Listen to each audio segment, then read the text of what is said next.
வெட்டி படுக்கிறவளா வச்சுக்கோங்க, உங்களுக்கு வந்து சிசுஷா பண்ற முன்னாடியா வச்சுக்கோங்க, என்ன நீங்க உங்க மனைவின்னு அங்கீகாரம் தர வேண்டாம்னு சொல்லி அழகா சொல்றாரு. ஆனா நீ பண்ணாத தப்புக்கு நீ எதுக்காக கொஞ்சம் கவலைப்படுற, எந்த ஒரு தப்புக்கும் ஒரு பிராயச்சித்தம் இருக்கும்.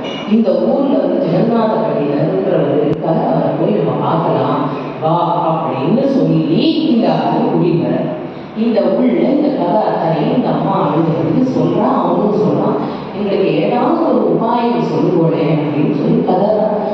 அந்த ஜெகநாத பண்டிதர் அவ அப்பா வந்து இறந்து போயிடுற பையன் தான் இப்ப இந்த பிரச்சனைலாம் பார்த்துட்டு இருக்கான். அவன் உடனே சொன்னேன், அவன் வந்து சொல்றான், எதுக்குமா இதுக்காக நீங்க அழறே, அம்மா நீங்க வந்து உங்களை புரிஞ்சுட்டு இருக்கிற ஒரு பத்தி இருக்கிற வரைக்கும் உங்களுக்கு கஷ்டம் இல்லை, அந்த பத்தினியை புரிஞ்சுட்டு இருக்கிற பத்தியா நீங்க இருக்கு. பத்தினி வந்து ரொம்ப ஒரு சுத்தமான மனசோட திரும்பி வரணும், உங்களோட சேரணும்னு ஆசைப்படுறா. இதை சேர்த்துக்கிறதுக்கு ஒன்றும் தப்பே கிடையாது. எங்க அப்பாவா இருந்தாலும் இதே மாதிரியான ஒரு இதுதான் உங்களுக்கு வந்து கொடுத்துருப்பாரு, ஒரு பிராயச்சித்தத்தை தான் சொல்லியிருப்பாரு. அதனால நீங்க வந்து ராம் ராம் ராம் அப்படின்னு ஒரு 3 தடவை சொல்லி இந்த அம்மாவை ஸ்வீகரணம் பண்ணிக்கணும். பண்ணின பாவம் எல்லாம் அந்த பொண்ணை கூப்பிட்ட, வாமா ஏன் அழ, உன் மேல தப்பு இல்லை, நீ வந்து எந்த தப்பான காரியத்துக்கும் நீ போல, உன்னை வந்து யாரோ துஷ்டர்கள் இப்படி பண்ணினதுனால நீ வந்து இது பண்ண. சுவாமி நீங்க சொல்றேன் ஊர் உலகம் ஒத்துக்குமா அப்படின்னு அவர் கேட்கிற.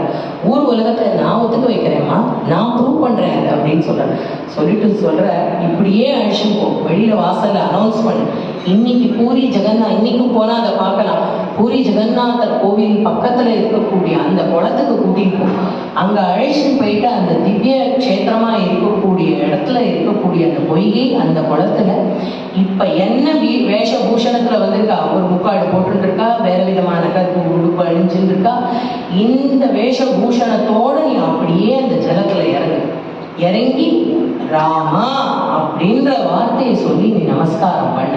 நமஸ்காரம் பண்ணிட்டு நீ முங்கி எழுந்து வரும் பொழுது, நீ இத்தனை மாசத்துக்கு முன்னாடி என்ன வஸ்திரம் அணிஞ்சுட்டு இருந்தியோ, நீ எப்படி உன்னோட ஆத்துக்காரோட சந்தோஷமா மங்கள குங்குமங்களோடையும் புஷ்பங்களோடையும் சந்தனமும் குங்குமம் மஞ்சளும் தடவின்னு நீ எப்படி வந்தியோ, அதே மாதிரி நீ வெளியே அத்தனை பேரும் ராம ராம ராம ராம ராமன்னு எல்லாரும் பூவ ஆரம்பிக்கிற. அப்படிப்பட்ட நாமத்தோடு அவ எப்படி வெளியில வந்தாலோ போதேந்திராள் அப்படி ஒரு